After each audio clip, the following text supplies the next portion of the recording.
This is the Big O Show.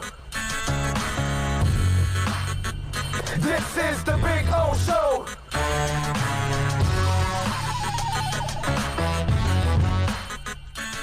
Come back, and I promised you we're going to talk to my buddy Craig Mish, who does an excellent job, as always, breaking all kinds of news in Major League Baseball. You can catch him on the SportsGrid from 11 to 1 every day with my man Joe Ranieri, too. I love Joe, good friend of mine, and look forward to catching them on the SportsGrid, too, from 11 to 1.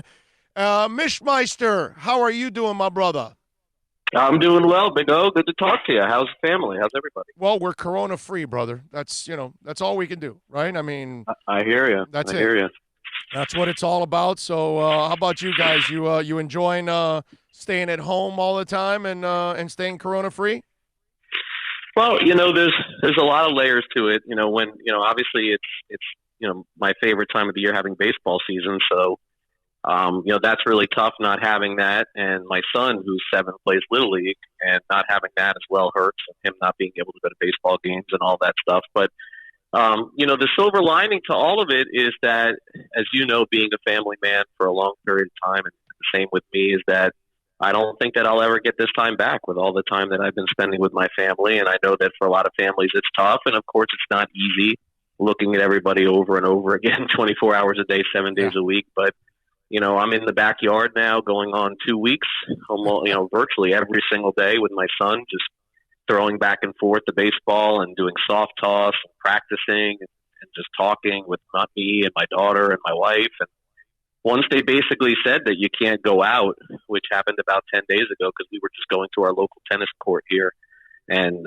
playing basketball, throwing the ball around, once that ended, it's just basically been all in the house. But I'm trying to look at it as a positive to say that in a couple of years from now, Orlando, I think we'll all look back and say, it was the worst time of our lives and the worst time in this country, but it's time that we wish that we had, again, to spend with our families and just kind of slow down and get to know each other again. And so I try to look at it from that perspective the best I can. Yeah, no, I've seen my daughter more now in the in the last couple of weeks than I normally do, because she works like an animal, studying medicine, and obviously I do my work too, and so it's just one of those things. So it's cool for me too to see them and see them a lot. All right, so we've got some news out of baseball. Now, the only thing is, it's kind of plans or things like that. The question is, Mish, how realistic is all this stuff? First of all, they're talking about putting all the teams in Phoenix, Chase Field, and some of the spring facilities and things like that. What have you heard so far about that plan? Well, when these things happen, it's basically a routine for me at this point, which is once a day, once a week. When something comes out, I immediately start getting texted by, people and players and executives just asking me, what I think about it. And at this point, I could just safely say that plan, and by the way, no indictment on any of the reporting that the AP or ESPN had, because that's not the case. But that plan that seems that they're at least discussing, that they basically debunked this morning, Major League Baseball, basically put out, hey, look, we have no plan. We're just talking. It seems highly unrealistic to me that sort of thing could be pulled off. And a lot of it has to do with me in particular, thinking of the families. Now, we've seen irresponsibility in Florida. We've seen it all around the country where people are not practicing social distancing and they're still going out. Right. Some of them are elderly, but I think the majority of the problem that we've seen are from our young people. And I think that young kids in Major League Baseball are going to have no issue with this whatsoever. They're going to want to play 20, 25. They have no parent, they have no, not parent, but they have no wife. They have no kid. But I find it very hard to believe that wives of baseball players who are in their 30s with kids are going to want to take this on and take this responsibility on, basically in a life or death situation, to try and play baseball. Remember, these guys are getting paid no matter what. Right. Now, they're not getting paid their entire salaries, but they're getting paid a portion of it. And that family aspect of it, to me, it just raises just some huge red flags. And the wives have, they have in-laws and they have parents too. And I just think that there's going to be a lot of arguing, a lot of fighting. Don't do this. Is it worth it? And with the timeline, they said, Orlando, that's the biggest problem for me. Is that, I mean, this is a month from now. I don't think that we're going to be in a much better situation in a month from now. Right. June, July, August, yeah.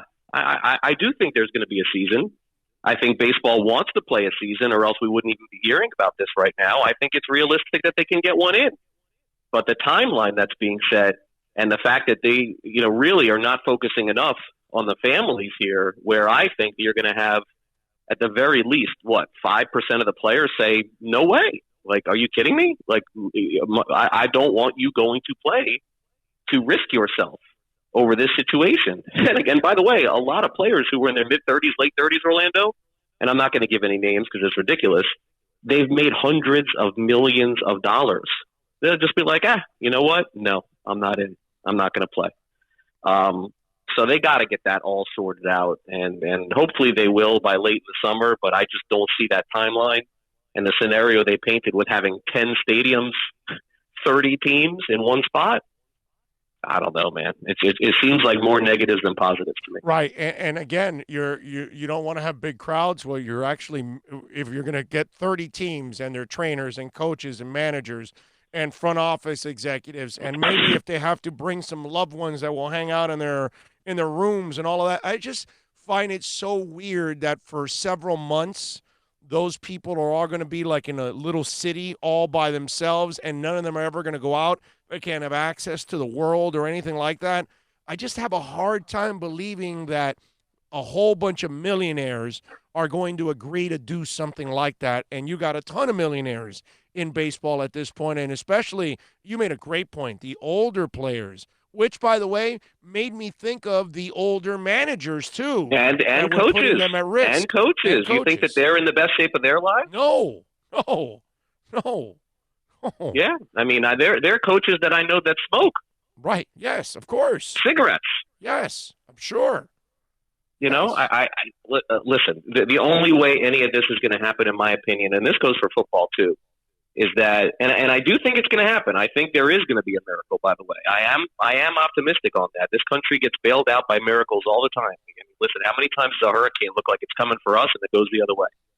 I think that there is going to be a solution. I think there will be some sort of fast-tracked antibody cure or some sort of shot or something that we're going to be able to take. And I think it's going to be fast-tracked, and I think it's going to happen.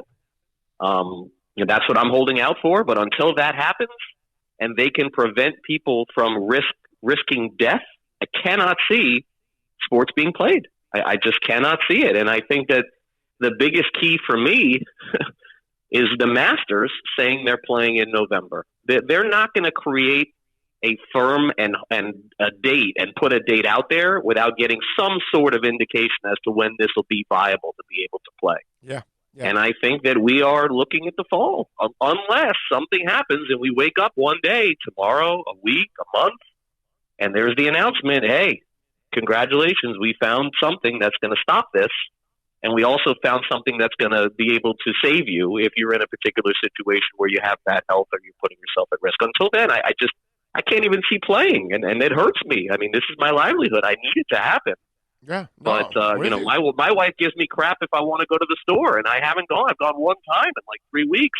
Right. Imagine with the wives of the players. Oh yeah, I'm going to go get on a plane to Arizona, and I'm going to live in a hotel with 3 other Major League Baseball teams. And by the way, all coming from different locations in the country where they could be asymptomatic and they haven't been tested. So there's got to be a cure for this, Orlando. There's got to be something that's going to stop it. I agree with you. I think that's our better chance than anything. When you've talked to some of these executives, do they mention the fact that, hey, man, if we put everybody out there again, players only, even without the fans, we're also at risk of lawsuits because, God forbid, somebody picks up the COVID and we still don't know how this thing attacks everybody. There are younger people that are dying from this. I know the majority are older people, but still, there are all kinds of ages dying from this. Can you imagine a serious type of ailment for one of the athletes and you put them out there? You're going to end up with a lawsuit on your hands. Yeah, it is. And I know that there are a lot of people that don't share the same sentiment, and they're all. And look, I've been there before. I felt invincible. I went to the University of Florida and barely made my classes, and I don't even know how I graduated. I lived that life, and I get it. And a lot of young people, they want to see that they don't care. They want to see playing. They want to go out. And I get it. I have been there. And I understand it. But for anybody who thinks that way, get married and have kids, and your opinion will change. And it just does. I mean, people think that having kids, it's like not a big deal. It's like taking care of a pet. I used to hear that from my friends. I'm like, yeah, okay, try. Right. And I think that this is the same thing, is that when you get a little older, you get a little wiser, and you realize that, am I, as a Major League Baseball player, going to put not just myself at risk, but the chance that I contract something from someone and then put my son or my daughter at risk that has, and I'm sure that there are players in the league that have kids that have medical conditions like asthmatics or things like it. The whole thing just doesn't make sense. I know they want to play, and I think they're going to get something in because they can't afford to lose all that money. But in the end, remember this: the Major League Baseball players are being paid. They're not being paid their whole salary, but they're being paid something right now. Yeah. And the owners did okay off this as well. They eliminated the draft. Basically, they saved 35 rounds of a Major League Baseball draft. You know how much money that is? Millions and billions of dollars not having to pay these kids. Once they came to that agreement on a drop dead scenario where the season wouldn't be played, I started to get worried at that point that there may not be a season. So we'll see what happens. But I think the NBA is the one, Orlando, that you have to be worried about. I think they're next. They're going to have to make a decision soon. What do you feel is the cutoff date? Has an executive told you, if we get to this date, we've got no baseball season? Because obviously with winter, we can't play ball, dude. It just.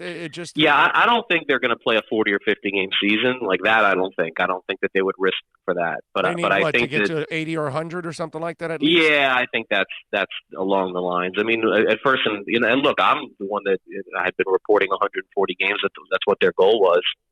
But in me thinking it through a little bit, and at least talking to some people about it, is if they started the season in July, which to me still is on the table, because we could feel completely differently a month from now. I mean, it could be a completely different conversation where the country.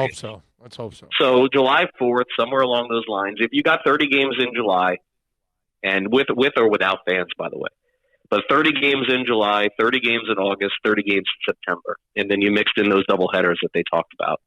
So now you're getting close to 100 games, and you're playing the postseason still at some point in October. And then you have your whole neutral site idea for the World Series because it's too cold in the beginning or middle of November. And I think that that's feasible. I think that you still could do. I still think they'll play an 80-game season if they want, but I don't think starting a season in August is going to happen. And by the way, going up against college football and the NFL and everything else that's going to be going on at that time, baseball's going to lose.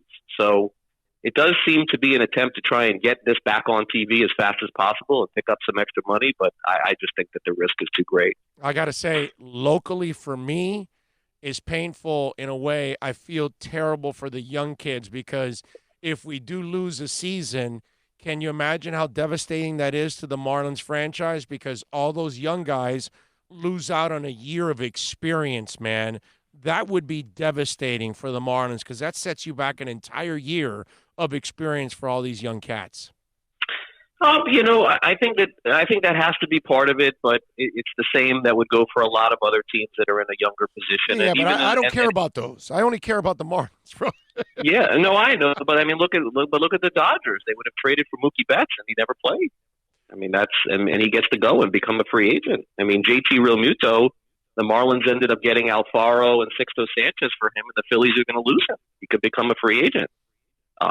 So, I mean, look, there's a lot of different ways to look at it. I mean, Miami, the worst case scenario for Miami is they had all this promise and they signed, Dickerson, Jonathan VR, who would leave if there's no season. They would just never have him. He would just only have spring training games and that's it.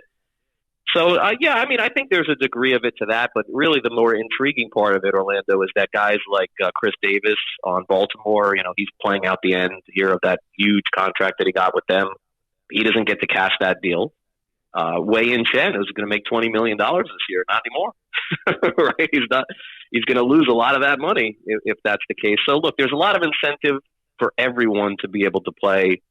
But I mean, look, you're right. There is a lot of positive momentum on the Marlins side that kind of goes away with this, and it does enable some other teams potentially that are in worse situations to catch up a little bit to where the Marlins are.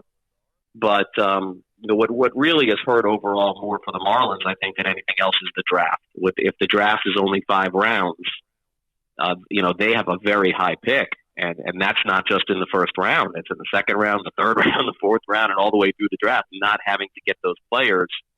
And they'd be at a huge disadvantage because after the 5th round, Orlando, every player in the draft becomes a free agent, and the maximum you could pay them is $20,000. And so they're going to have to fight it out with all these other teams to try and get the best players after round 5 for $20,000. And their draft last year was arguably the best in the franchise's history.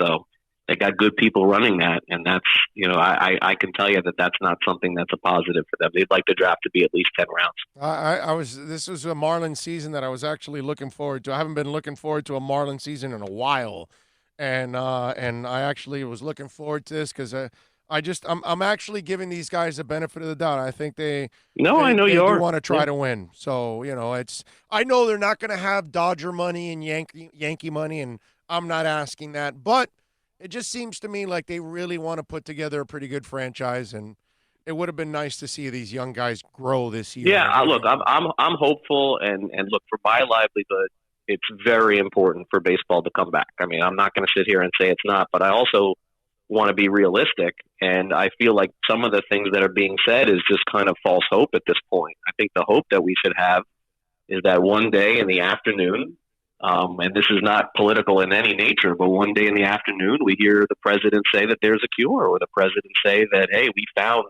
this is it. I mean, we got it. Everybody can go about their business. And I think that once that happens, I still think that there are going to be people that are nervous, that are going to not want to go to games and are going to be cautious. And I get that. But when I get that vote of confidence that everything is normal again, or going to be back to normal, I think that we can start planning that for baseball and for all of the other sports. I want to see an NBA playoff too, but I just don't see how anybody can sit right now as a sports fan on April the 8th and guarantee any sport, anytime, any league playing, maybe with the exception of the NFL, considering how far it is out there, months and months away, and they could put a plan into place.